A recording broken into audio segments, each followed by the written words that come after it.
Bien, esta reforma tributaria, que aproximadamente va a recaudar 20 billones de pesos, lo va a hacer esencialmente de tres fuentes, que son la industria mineroenergética.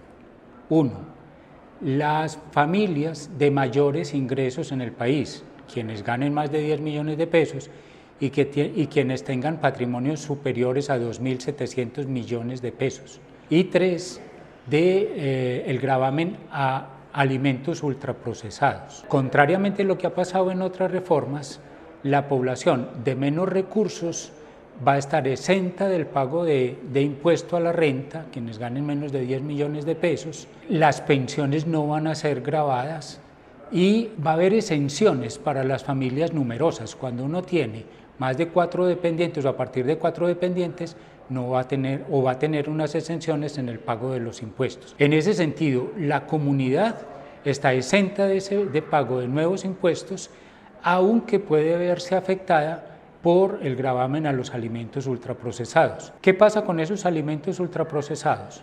El costo del impuesto que van a pagar, según los cálculos de los economistas, es muy pequeño en la canasta familiar.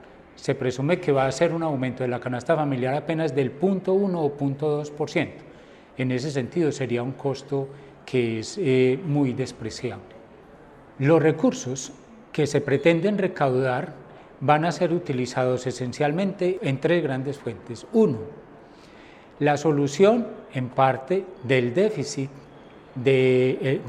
fiscal que tiene el país, que es de alrededor del 6%.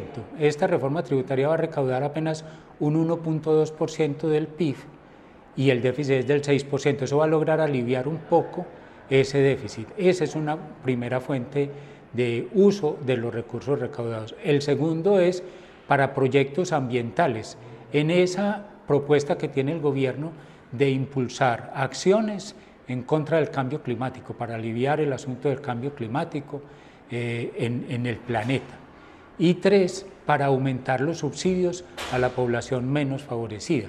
Esa es otra de las formas de proteger, de blindar a la comunidad frente a los efectos de la canasta familiar. ¿Cómo puede favorecer la salud esta reforma tributaria? El impuesto a las bebidas azucaradas y los alimentos ultraprocesados es básicamente un llamado de atención al pueblo colombiano a que tome conciencia sobre lo dañino para la salud de este tipo de alimentos. Sabemos que hay población que se nutre básicamente de ellos. Ese impuesto los está invitando a que esa plata más bien la deriven a otro tipo de alimentos que no produzcan esos efectos dañinos en la salud.